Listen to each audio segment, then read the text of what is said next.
Dalam tugas video role model tokoh, kami Angkatan 14, kelompok 2B, memilih tokoh Presiden Joko Widodo. Semenjak terpilihnya pada pemilihan umum nasional pada tahun 2014, begitu banyak prestasi dan pencapaian yang diraih dari kepemimpinannya sebagai presiden. Pada pemilihan 2019, Presiden Joko Widodo kembali terpilih menjadi Presiden Republik Indonesia periode 2019-2024. Namun pada akhir 2019, dunia digemparkan dengan adanya pandemi COVID-19. Dan menurut situs Bank Indonesia, perekonomian Indonesia pada triwulan kedua 2021 mencatat pertumbuhan positif untuk pertama kalinya semenjak merebaknya pandemi COVID-19 pada awal tahun 2020, yakni sebesar 7,07% years on years. Kinerja tersebut melanjutkan perbaikan yang telah terjadi hingga triwulan pertama tahun 2021 dan merupakan pertumbuhan tertinggi semenjak triwulan keempat tahun 2004, yakni sebesar 7,16% years on years. Dalam rapat koordinasi nasional pengawasan intern pemerintah tahun 2020, Presiden Jokowi menyampaikan pemerintah menggelontorkan dana sebesar 677,2 triliun untuk penanganan COVID-19. Serta penanganan COVID-19 di Indonesia mendapatkan pujian dari dunia dan juga WHO.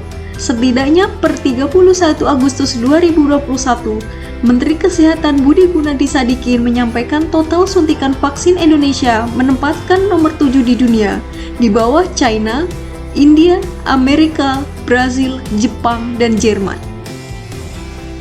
Bapak Insinyur Haji Joko Widodo sebagai seorang presiden dan tokoh nomor 1 di Indonesia saat ini, tentu sudah tidak diragukan lagi rasa nasionalisme beliau terhadap bangsa Indonesia.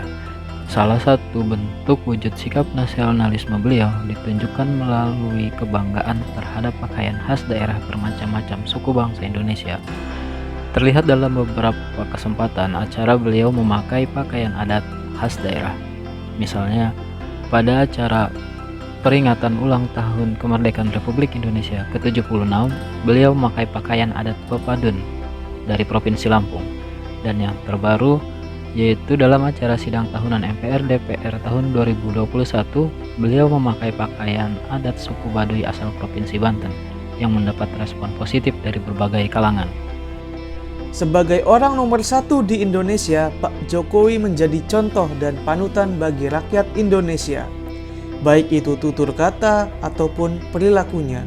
Salah satu perilaku yang patut dicontoh dari beliau adalah pada saat menyerahkan 12 barang gratifikasi yang bernilai 8,7 M kepada negara melalui Direktorat Jenderal Kekayaan Negara dan Komisi Pemberantasan Korupsi.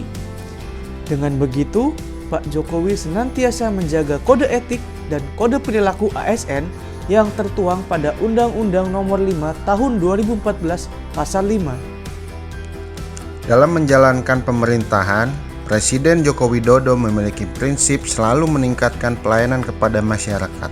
Sesuai moto beliau, kerja, kerja, kerja. Bekerja secara efektif, efisien, inovatif, dan berorientasi pada hasil, mencerminkan penerapan nilai dasar komitmen mutu yang diterapkan oleh Presiden Joko Widodo. Selama kepemimpinannya, Presiden Jokowi meningkatkan transparansi dan layanan kepada masyarakat. Hal ini dibuktikan dengan adanya pemangkasan layanan seperti PTSP, pelayanan terpadu satu pintu, dan pemangkasan jalur perizinan pada lembaga-lembaga pemerintahan. Reformasi struktural dilakukan secara besar-besaran. Prosedur yang rumit terus dipangkas mekanismenya dan disederhanakan dengan menggunakan teknologi digital seperti e-budgeting, e-procurement, dan e-audit. Dan dalam pengendalian korupsi ASN, pemerintah mewajibkan setiap PNS untuk melaporkan harta kekayaannya melalui ELHKPN, yakni Laporan Harta Kekayaan Penyelenggara Negara. Dan menurut laporan KPK, jumlah wajib LHKPN tahun lapor 2020 per 31 Agustus 2021 yakni sebanyak 377.395 orang, dengan jumlah yang telah menyampaikan LHKPN sebanyak 364.924 orang. sehingga tingkat kepatuhan LHKPN secara nasional sampai dengan tanggal tersebut sebesar 96,70%. Sekian aktualisasi nilai-nilai aneka pada role tokoh model.